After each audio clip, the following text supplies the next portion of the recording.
Hello, Kim. Thank you so much for joining me in the studio. Thank you so much for having me. I'm glad to be here. Thanks. I'm looking forward to having a conversation with you around sort of your understanding of the ocean economy and how maybe entrepreneur-led innovation can play a role for changing the ocean economy for good. And so before we get into that, can you tell us a little bit about who you are, what keeps you busy, what keeps you up at night, what gets you out of bed, and anything else that you think we need to know about you? Well, thank you so much. I think when you say ocean and I close my eyes, the first thing that comes to mind is my daughter, which by default means that I'm a mom. So that's maybe one of the first things. I have 2 kids. I live in Cape Town. I have been an entrepreneur since I was 23 when I started my first business, which was a backpackers hostel. I am an avid traveler, and after being in travel for many, many years, I sold my business last December. And yeah, I'm currently working at Airbnb at the Entrepreneurship Academy. And I think the ocean economy, I'm really excited to speak to you about that today. Being a Cape Townian, having grown up, close to the ocean, I think it's something that's very dear to me. And it's really something that has always been constant and defines one. And it certainly has defined my personality in so many ways. And I can see how it's having an impact on my own kids as well. Great. And so, what is your current relationship with the ocean? My current relationship with the ocean is one of great respect. So living in Cape Town, I'm with my daughter and my son in the ocean really often. We go surfing and we enjoy kind of the beach lifestyle. But really, I'm so conscious of how communities interact with the ocean. So as an example, as a child, I grew up going to a seaside village in Arniston over weekends, or Varnhuiskrans, and that's where I learned how to snorkel, how to look for an octopus, how to take mussels, how to look for abalone when it was still legal, and harvesting fresh food from the ocean was something we did together as a family. Obviously, just the 4 of us being in nature. And that's really changed over time. So not only our enjoyment of rock pools, which used to be bursting full of color, which are now sort of empty and except for the oysters, there's nothing left. So if you look at the seaside villages, and I'll take Arniston as an example, we used to go down to the harbor and see the boats come in, and they'd be full of fish and full of the sort of local fishers bringing in their food, and we would take 10 Rand or 100 Rand, I can't remember how much, and go and buy a fish and support. And now that culture is almost gone. My kids have never experienced that because whenever we're there, the boats aren't going out because there just aren't fish. And the knock-on effect on the community is, of course, poverty that wasn't there before, which leads to crime in the area, which has an effect on tourism. And so the ocean affects all of us in ways that we sometimes can't imagine. And sometimes we look at crime and we say, oh, this is terrible. The government should be doing something about crime. Whereas it's a way of survival because there's no more fish and because that whole industry has dried up. In an example, in one little town, and that is my lived experience. I think being a mother has changed my consciousness a lot. I was very fortunate to be a mom and a business person.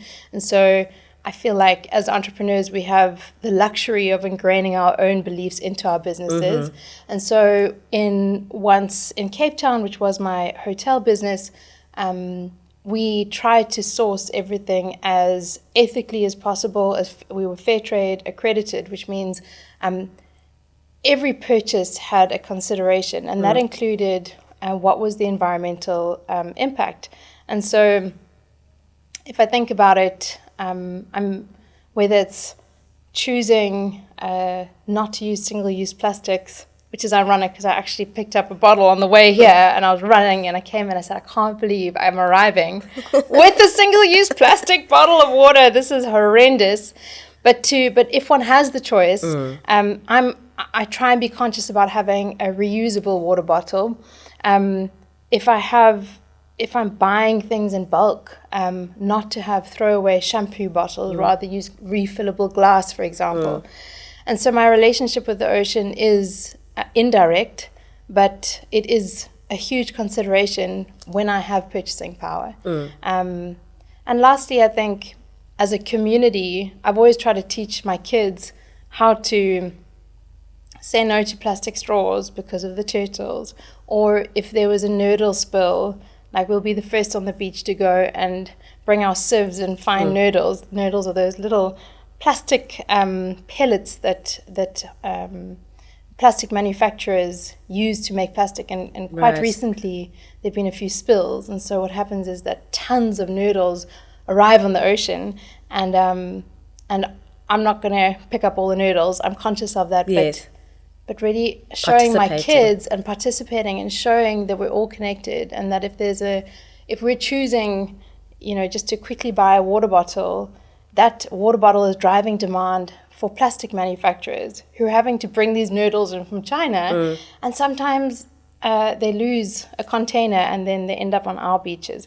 So I think it's all about the ecosystem and realizing the indirect correlation, and that every person doing business is there's a connection to the ocean. Absolutely.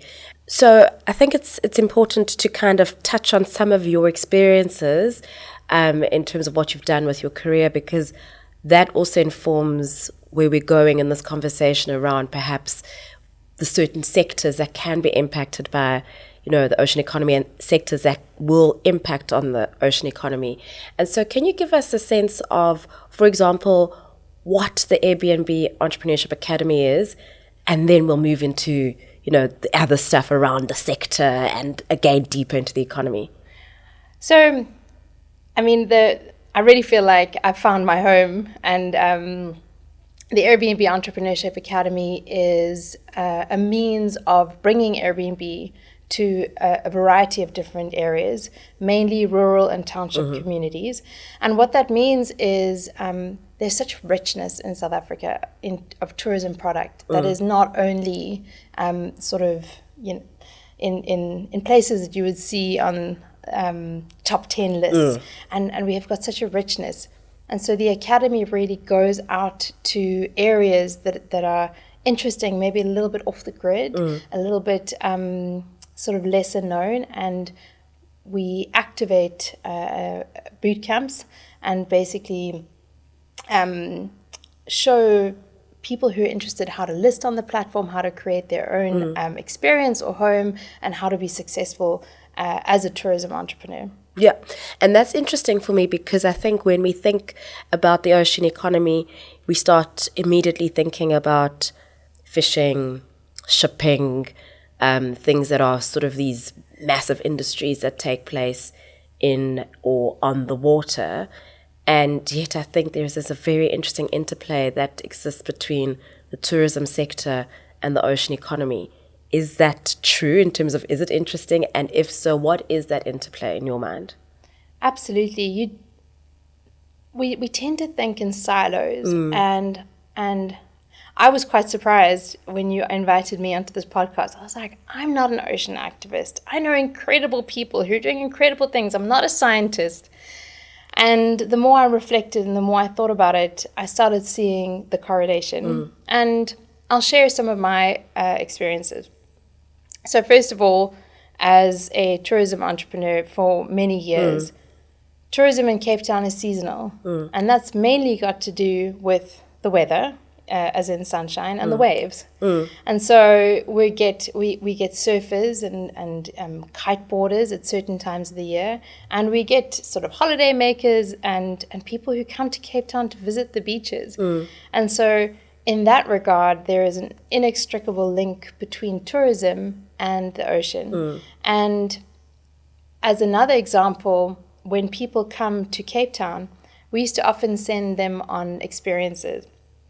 And a lot of these experiences are ocean-based. So, for example, learning to surf or shark cage diving, which sounds sort of controversial, But again, as a business owner, we worked with a company called Marine Dynamics who had a marine biologist on every boat. Every outing, yes. And so most of the data that was collected on sharks and most of the knowledge we have on sharks is actually from years and years of data collection from that company and many similar ones.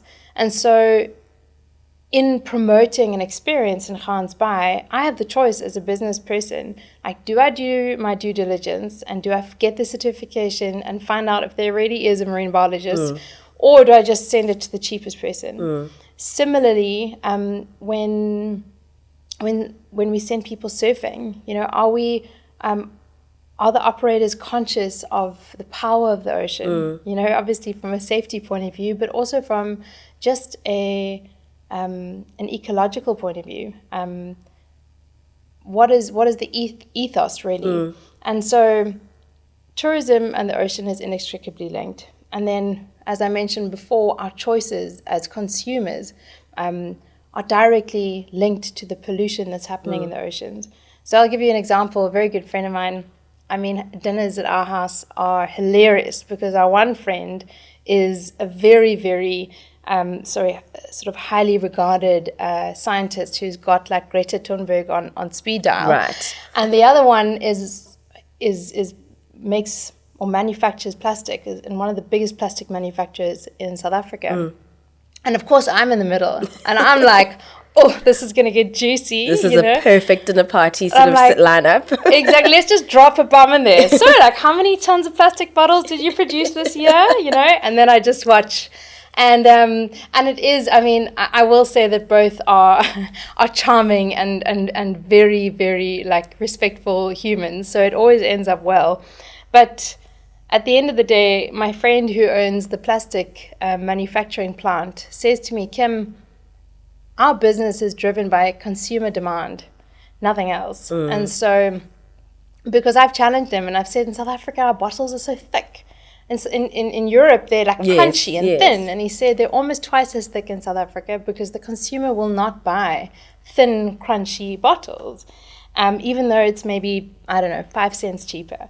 And so at the end of the day, if they're not going to manufacture it, somebody else will.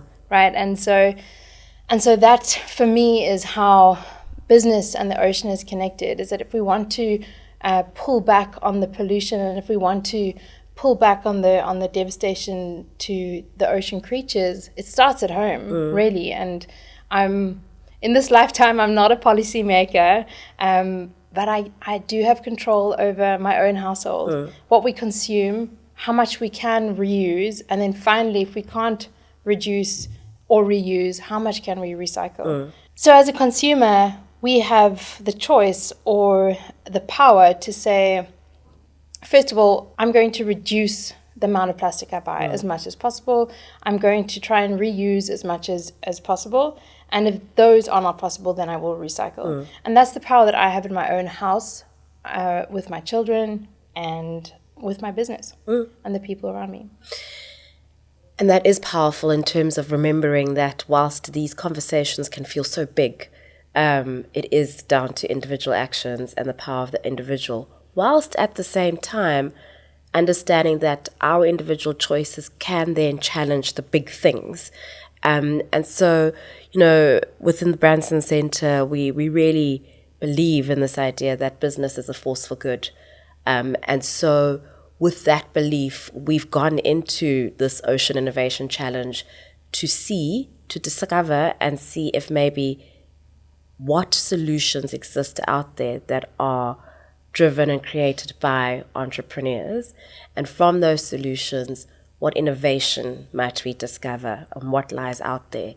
And so from your point of view, having been an entrepreneur, a tourism entrepreneur, and understanding now that there is this link between your activities and the ocean economy, what role do you think entrepreneurs have to play in driving innovation towards a sustainable ocean economy? I've met so many incredible entrepreneurs who are working in the ocean economy, and I believe that a rise in food demand and an increase, a big increase in capitalism over the last like 3-4 decades has resulted in the ocean catastrophe we're in now. And similarly, as much as that trend grew, as much as the ocean was harvested to feed humans, because 30-40 years ago hunger was the biggest sort of issue on Earth, as much as consumerism grew to a point where we could afford anything we wanted, which was the dream. Similarly, entrepreneurs and ocean and entrepreneurs who specifically innovating in the ocean must start a trend where they are elevated to be like the next best thing. They're the rock stars. Exactly. The thing that like our kids, aspire to be. Because the innovations are brilliant. I mean, for example, Abelobi, which is a South African-based app that's now used globally, is a marketplace for fishers to sell their product and for consumers to buy, and to be sure that what they're buying is actually the fish that is not red listed and that is actually sustainably sought after. So that innovation is tech-based, but it's brilliant and it's aspirational, and for people who are in flux, for people who are coming out of university, for people, if you're an actuarial scientist who's decided to give up your day job, or like me, sell your business and you're looking for something new, it's an aspiration. And I believe that the wave is starting. Excuse the pun. The blue wave. We're all about the puns. The blue wave is starting, and I see the very few brave ocean innovation entrepreneurs as aspirational, and I think that's their role right now. Because if they were enough, and if the solutions were enough, we would be seeing change already, which we're not. But I believe that wave is gaining momentum, and so I see them as trendsetters. Absolutely.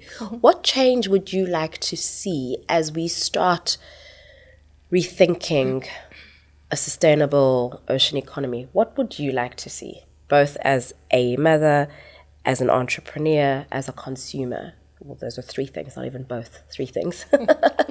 Absolutely. So I think the thing that COVID taught everyone, and obviously it was globally, it was a disaster, but there were so many gifts, and one of them was that we had to make do with what was close by, and with supply chains coming to a stop and logistics, global logistics being an absolute disaster. I think people adapted to cope with the fact that if you couldn't get like Turkish figs in South Africa, you'd be okay. And if you couldn't get sort of Japanese sushi in South Africa, you'd be fine. You'd be okay just having what is locally sourced.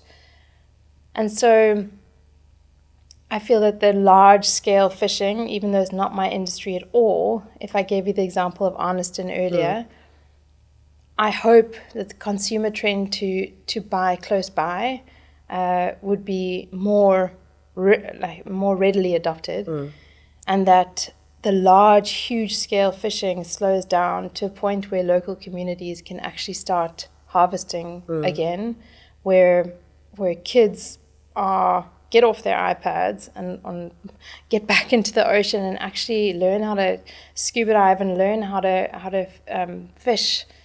I think that's my hope, and it's probably very utopian, but really that we slow down on the consumerism, because it just doesn't make sense to me. I think that communities look after their ocean, that ecosystems start working together, that cities, as they're expanding, start working closer together with the ocean economy.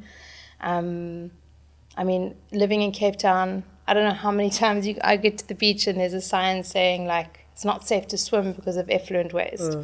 And I think, like, the year is 2022. Like, how is there still effluent waste anywhere close to the ocean? I don't get it. Right. Yeah. Yeah. I think it would be probably remiss not to touch on the inclusion aspect of when we think about our relationship with the ocean, right?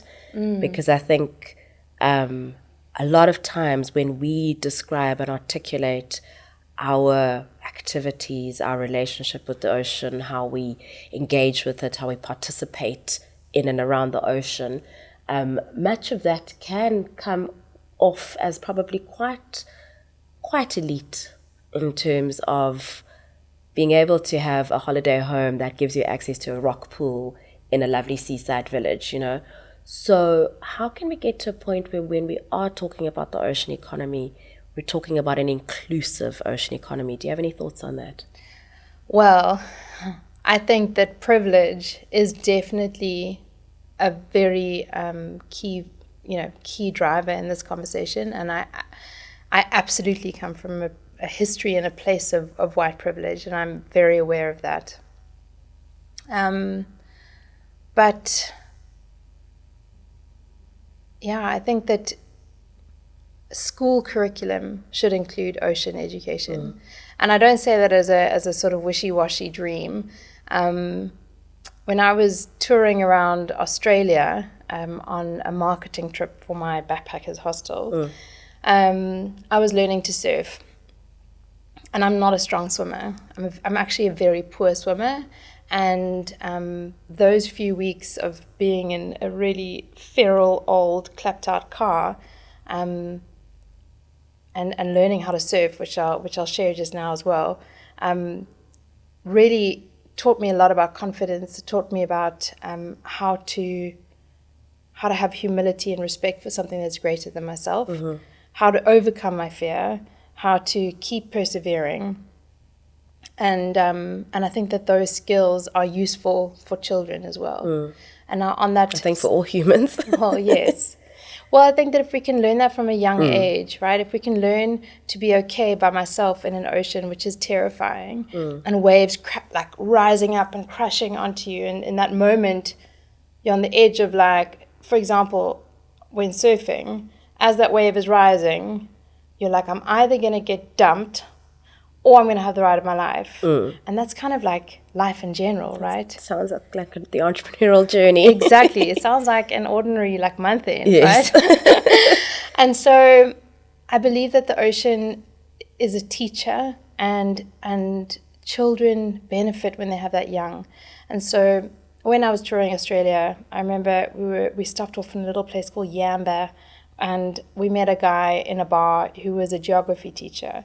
And we were like, a geography teacher? And he said, yeah, like, my curriculum with these Aussie kids, every Wednesday they're in the ocean and they're learning life skills, they're learning geography, they're learning about the tides and the wind and the current and all these kind of things, and they're doing sport. So it's like a multidisciplinary ocean day, and it's like every Wednesday. And it's not only, if you look geographically, for example, in a place like Cape Town, yes, you have elite suburbs, like Camps Bay or whatever. But if you look at Muizenberg as an example, which is a fantastic beach, it's close to Mitchell's Plain. It's close to Philippi. There's loads of communities that range across the spectrum, and I feel like it's such a missed opportunity, because getting kids confident in the water, or at least just having exposure to nature and understanding the correlation between, for example, single-use plastic and the ocean and animal life and economies is invaluable. So I absolutely agree that making the ocean more inclusive is key, and we need more advocates. We need more advocates to be promoting that. Yeah, and I think it's getting to a point where how do we each understand our ability to then be an advocate for this, right?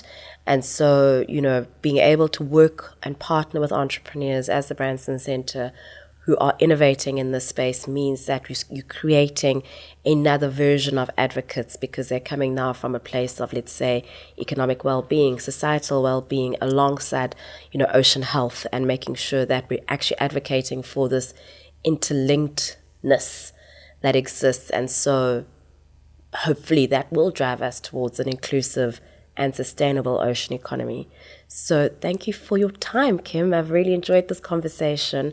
I can't wait to see perhaps what your next business will be, because I know there's probably another business sitting in you, and I can't wait to see how you enable other entrepreneurs in your journey for the next little chapter as well. So thank you so much for your time, and I look forward to having you back in the studio. Thank you so much.